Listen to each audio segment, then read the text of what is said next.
The Caribbean Disaster Emergency Management Agency warns that the region's coastal assets are under threat.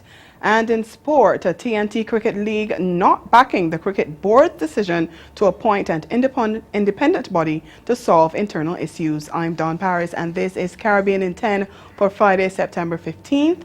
I'll be back with the details in just a moment. What made you want to start dealing with people's financial responsibilities? Like, why? You know what, that's actually... Is it stressful? It is stressful, but I have to say probably the biggest problem, the biggest source of maybe stress for me is knowing that that person does have something that they can do about their problem, but for whatever reason they're not taking action. And it might be fear, it might be just overwhelm. That's why I'm there. Tell us about King of the Dance Hall, because I know it was Nick came down, got inspired. How'd you guys connect? Everything happened through the beautiful, talented Freisha Turner. Freisha was a part of Christmas management. Friend of mine, we always kept in contact. She was doing a project with TOK, and while she was doing the project with TOK and I was working with her, she's like, yeah, we need to bring Nick here. We got to get Nick here. I was like, yeah, bring that man down, man. Ray. And so Nick agreed. He came down. We did a schedule.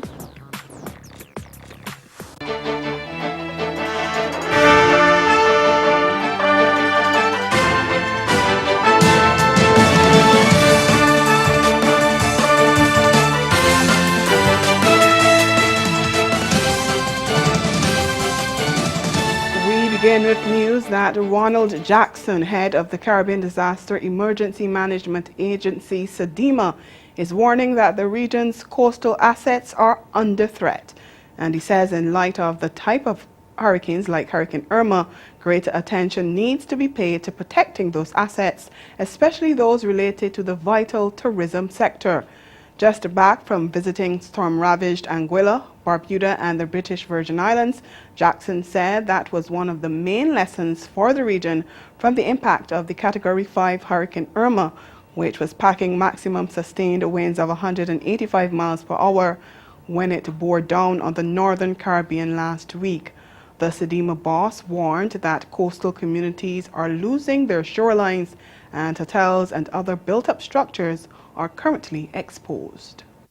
Tourism investment, we all want to live close to the beach, but again, if we're not addressing the fundamental need to preserve our environmental assets and ecosystems and regenerate our reefs, which are important in breaking wave energy, then you're leaving these much sought after tourism investment, which is on the beach side, at significant peril.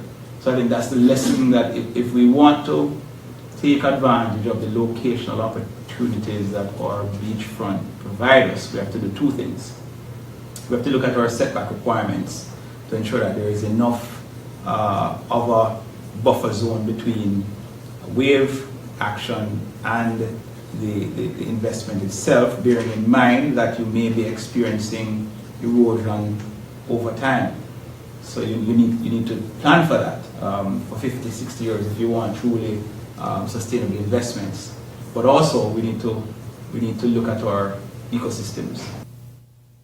Bahamas Prime Minister Dr. Hubert Minnis has urged the remaining residents of Ragged Island who decided to ride out Hurricane Irma in their homes to leave the devastated island. Ragged Island was practically decimated when the hurricane barreled through the Caribbean last week, and Prime Minister Minnis said there was wholesale destruction of the infrastructure on the tiny island. About 17 residents declined to leave ahead of the storm, which hit last Friday, completely destroying or damaging almost 90% of the buildings. But given the lack of electricity, potable water and communications, as well as mounting debris and rotting animal carcasses, Minnis, who toured the island this week, pleaded with residents to leave. He gave no mandatory evacuation order, but told residents it was in their best interest. And individuals have choices.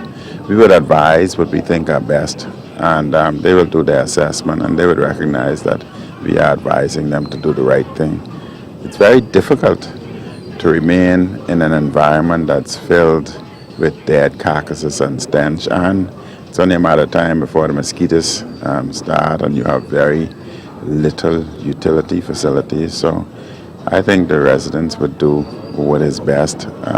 We want the best for them, and I think it gives us a great opportunity to create a new modern society and be a model not only for the Bahamas but for the world. Meantime, the Bahamas government will undertake public consultations on proposed legislation to establish mandatory evacuation procedures. A bill to that effect was scheduled to be tabled in the House of Assembly this week, but Prime Minister Minnis says after lengthy discussion it was decided it should be circulated to the public and the opposition in keeping with transparency and accountability. He says after that is done, the bill will be taken to Parliament. Ahead of Irma making landfall, 365 people were voluntarily evacuated from Bimini, 40 out of Ragged Island, 163 from Mayaguana, and 106 from Crooked Islands, along with 318 from Acklins. Stay with us, your Midday Sport is next. Let's find out who will manage to keep their nerves under control and get this final started. Here comes the countdown. This is the last challenge of the day, and away they go. And I have to say, big favourite Mac Poshvold in the white drone is already out in front. It looks like Kirsch is having a little bit of trouble just before the Vodafone gate.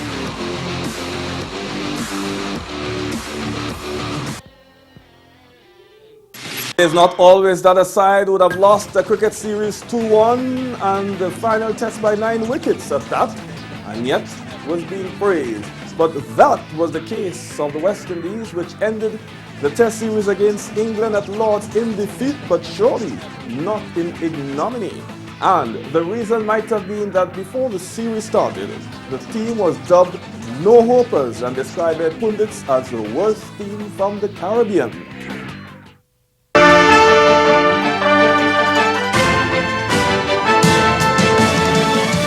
For our midday sports, we head to Trinidad and Tobago. A National Cricket League body is not in support of a move by the Trinidad and Tobago Cricket Board, the TTCB, to appoint an independent review committee to look at an issue involving the two parties. League representatives and the TTCB are at loggerheads over amendments to the Constitution ahead of internal elections. Vinod Narwani of TV6 Sports tells us more in this report. Ongoing dispute between the Trinidad and Tobago Cricket Board and the National League representatives, the TTCB has appointed an independent review committee to review the TTCB's governance structure. The committee is being chaired by Judge Vashist Kokaram. The TTCB elections, which should have taken place in October 2016, has been placed on hold. That's because the National League representatives filed an application for review in the High Court over several matters. Nominated member of the TTCB, Zahir Ali, has been advocating for a resolution that would expeditiously bring closure to the matter. However, he does not support the appointment of an independent review committee by the TTCB. Ali says, quote, "In my humble opinion, this does not sufficiently and expeditiously address or dispose of the matters in issue between the parties which reside in the court. As a matter of fact, the ongoing judicial review proceedings involving the TTCB and National League representatives focuses on similar, if not some of the same matters that the Independent Review Committee is tasked to review, and I view this as a parallel proceeding and ineffective at this juncture," unquote. The National League representatives allege that the TTCB's constitution is unfair, undemocratic, and hinders their chances of being elected into the executive, among other matters. Ali, who's a former national cricketer, would have expected that an independent person or body, preferably the courts, would have appointed the Independent Review Committee. And that's Caribbean in 10. Join us at 6:30 this evening for Caribbean Newsline. Good afternoon.